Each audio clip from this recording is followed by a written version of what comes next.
Hi, my name is Mara Hanlon. Today I'm going to speak with a client, a 32-year-old man who I've been seeing for a few months. He is addicted to opiates. He's been doing drugs since he was about 12, and he's been incarcerated first in the juvenile system and then as an adult for most of his life.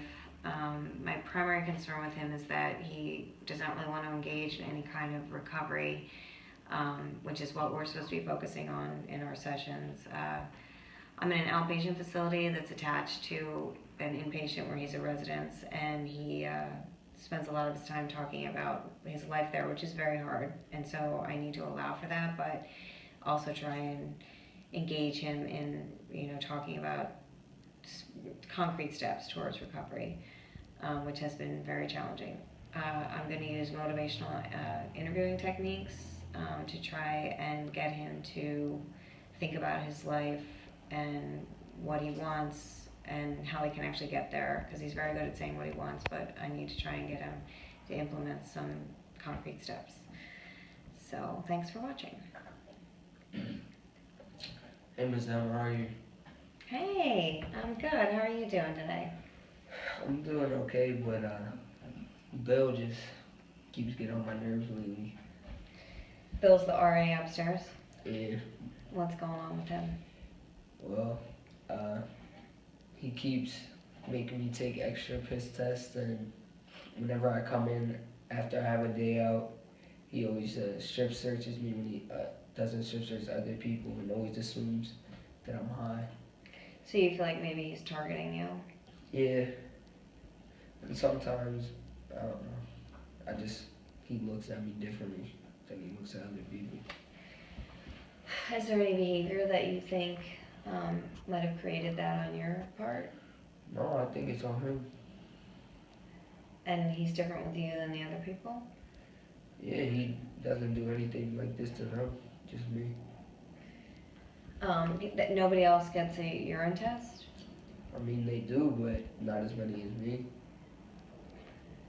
I know that's a sensitive topic for you, but you did give a couple urine tests that were positive. That might be his concern. Somebody messed with it. It wasn't me. He probably messed with it somehow. It wasn't me. You mean mess with the test? Yeah. Yeah, it's very unlikely that anybody would be able to do that, because when I administer the test, it's sealed and it goes off to the lab, and I don't know that anybody wants you to fail. They want you to succeed, and I think when you give a positive test, it's really just makes us concerned for you that you're stepping away from your recovery. But I did. I'm not doing any of that. It wasn't my piss. That's all I'm gonna say. Okay, all right. Well, what is it that's keeping you from using drugs right now? How are you going about doing that? I mean, I'm just happy, I guess. I don't need drugs right now. Okay. And what led you to do drugs for when you were out? I guess just not wanting to be in my own head. But Okay. I don't need that anymore. Yeah. You feel better about what's going on in your head now? Yeah. Okay. So I know that you submitted your home plan to go and live with your uncle, and we're just going to wait and see after your parole officer goes and looks at it, if they accept it. But I want to know, when you think about that, when you get out of here, like, what does that look like for you? Well, yeah, I want to move in with my uncle, who I knew from when I was younger. He is a good guy, and I want to get my GED so I can get a good job and get my driver's license, so hopefully eventually get a car. Oh, that's good. That's all good stuff. What kind of work do you see yourself doing? I mean, probably starting something slow, like fast food, and then progress from there, hopefully. That's good. That's very good.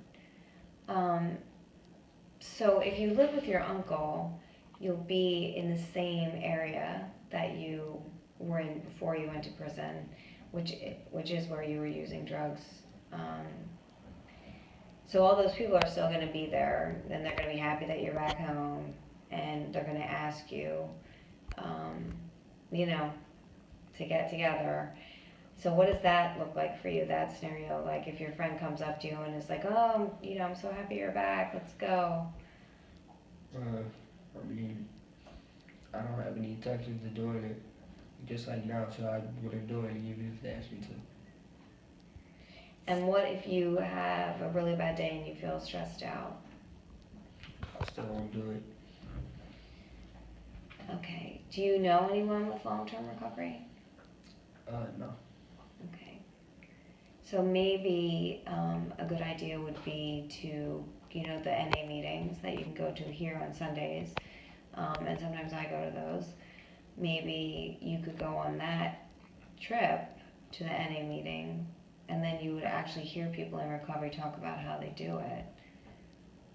I mean, I don't think I need that. I think I'm already good. I think I won't do anything ever again. Well, that leads me back to the tests that you gave in here that were positive, because it is just unlikely that they were tampered with. So there have probably been some situations where you were tempted and gave in, and that's perfectly understandable. And so my goal is to help you find a support system that will help you in those times so that you have something to lean on and people that understand what you're feeling and can help you. Like I said, I don't know how they tested positive. It wasn't me. Like whatever came out from that, it wasn't for me. Because I know I haven't done any. Right. Okay.